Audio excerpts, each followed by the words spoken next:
Kalau Anda lahir di tahun 70-an, maka tahun 2030 adalah waktu di mana takdir besar bangsa ini mungkin akan mempertemukan Anda dengan harapan terakhir Indonesia. Sebuah peristiwa yang dulu hanya jadi ramalan leluhur, kini mulai terwujud dalam goresan-goresan kecil yang mulai terlihat di cakrawala. Selamat datang di Pakar Horor, tempat kita mengungkap kisah dan berita terkini dari sudut pandang lain. Sebelum kita mulai, marilah kita bersama-sama melantunkan sholawat kepada Nabi Muhammad SAW di kolom komentar, agar langkah kita selalu dalam keberkahan dan perlindungan. Koalisi antara Prabowo Subianto dan Deddy Mulyadi bukan sekedar manuver politik biasa. Dalam budaya Nusantara, pertemuan dua sosok dengan energi berbeda adalah simbol kesatuan elemen alam. Prabowo adalah gunung, teguh, kokoh, dengan akar sejarah yang panjang menjulang sebagai simbol ketangguhan dan keteguhan. Sedangkan Deddy Mulyadi adalah sungai, mengalir lembut, fleksibel, dan selalu dekat dengan denyut nadi rakyat bawah. Ketika gunung dan sungai bersatu, mereka menciptakan lembah yang subur, tempat kehidupan berkembang dan harapan bertumbuh. Inilah simbolisasi Indonesia baru, sebuah negeri yang diberkahi oleh harmoni antara kekuatan besar dan kearifan lokal. Kita telah terlalu lama terjebak dalam dikotomi, kiri melawan kanan, tua berhadapan dengan muda, kota berjarak dengan desa. Namun kini, penyatuan itu bukan lagi mimpi, melainkan kenyataan yang sudah di depan mata.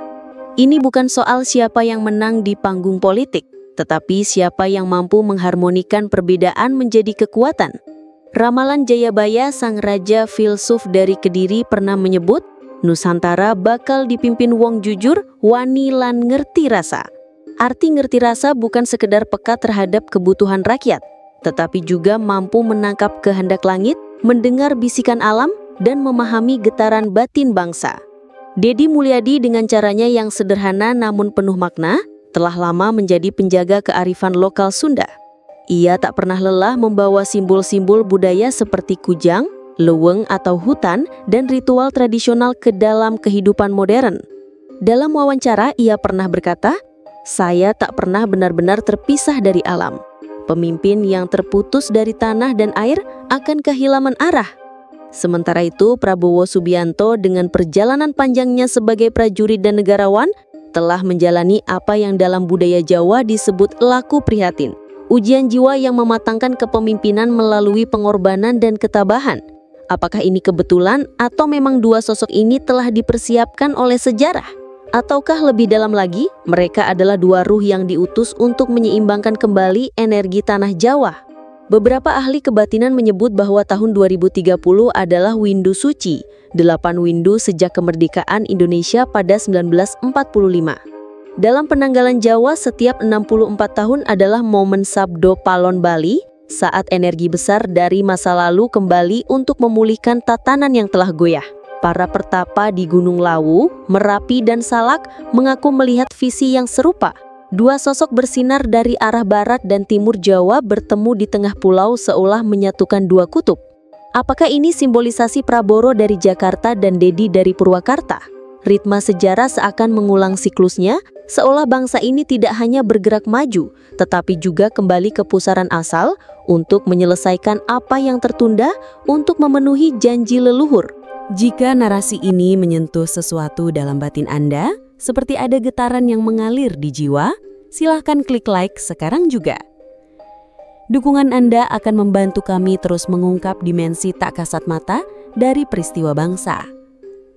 Nama Prabowo berasal dari bahasa Sanskerta yang berarti perisai atau pembela. Sementara Deddy dalam budaya Sunda merujuk pada penjaga tradisi dan tanah air.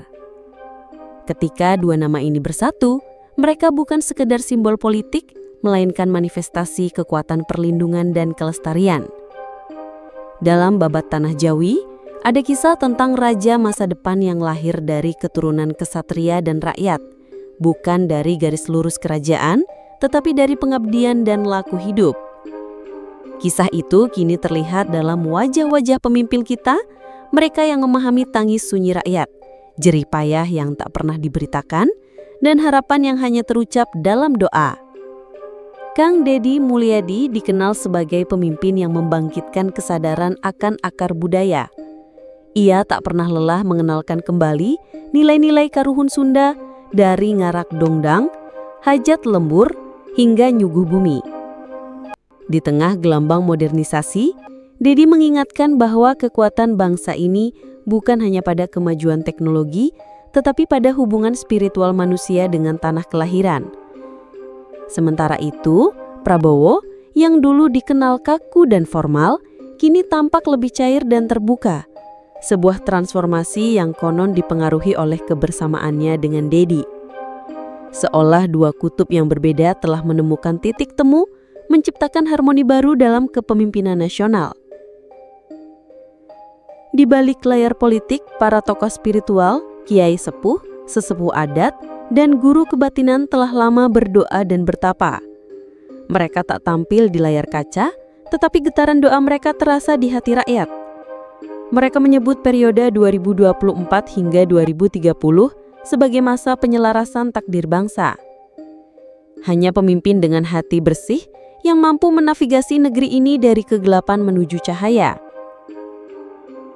Nama Prabowo dan Deddy bahkan telah disebut dalam beberapa suluk atau naskah tua yang ditafsirkan oleh murid-murid Padepokan. Jika benar mereka bersatu pada 2029 dan memimpin hingga 2030, ini bisa menjadi masa emas Indonesia. Tanda-tandanya mulai terlihat, kerjasama antar provinsi meningkat, proyek budaya digalakkan, rakyat mulai percaya kembali pada pemerintahan, dan ekonomi berbasis kemandirian lokal diperkuat.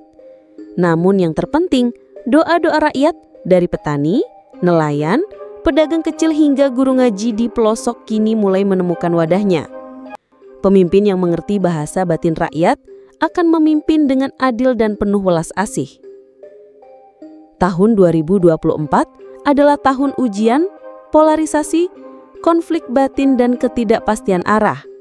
Namun tahun 2030 menurut banyak ramalan adalah tahun terbukanya tabir Nusantara. Di masa ini kekuatan dalam negeri akan kembali bersatu, bukan karena intervensi asing, tetapi karena rakyat menyadari bahwa akar kekuatan sejati bangsa ini terletak pada gotong royong bukan kompetisi. 2030 bukan hanya tentang teknologi canggih, tetapi tentang hubungan baru antara manusia dan semesta. Teknologi tanpa kearifan akan membawa kehancuran, tetapi teknologi yang dirangkul dengan ruh budaya akan menjadi cahaya yang menerangi jalan. Mengapa cerita ini penting bagi Anda yang lahir di tahun 70-an? Karena Anda adalah generasi jembatan. Generasi yang menyaksikan Orde Baru, reformasi, dan kini kebangkitan baru. Anda telah melihat perjuangan, kekecewaan, dan harapan yang terus bertahan. Anda adalah generasi yang masih bisa mendidik anak muda untuk mencintai budaya sekaligus memahami teknologi. Jika generasi ini bangkit dan mendukung arah baru bangsa, maka 2030 bukan lagi sekedar masa depan, melainkan masa kini yang sedang kita bentuk bersama. Tanah Jawa, yang konon memiliki getaran spiritual tertinggi di Asia Tenggara, telah lama menjadi tempat doa-doa leluhur ditanam, di puncak gunung, di pinggir sungai, di bawah pohon beringin. Kini, doa-doa itu mulai berbuah, tumbuh dalam bentuk pemimpin-pemimpin yang mengerti bahasa tanah dan air. Mari kita pejamkan mata sejenak dan rasakan getaran dari cerita ini. Di tengah gemuruh politik yang penuh intrik, di antara kilau kekuasaan yang sering membutakan, ada secercah cahaya yang datang dari tempat yang tak terduga. Dari sawah yang hijau, dari sungai yang mengalir tenang, dari tawa anak-anak desa, dan dari doa-doa yang dipanjatkan dalam sunyi. Prabowo dan Deddy, atau siapapun sosok yang kini sedang dipersiapkan oleh semesta, adalah cerminan dari harapan yang telah lama tertanam di hati rakyat. Mereka bukan malaikat, bukan pula sosok tanpa celah. Mereka adalah manusia biasa, namun dengan keberanian untuk mendengarkan suara tanah, air, dan langit. Tahun 2030 bukan sekadar angka dalam kalender.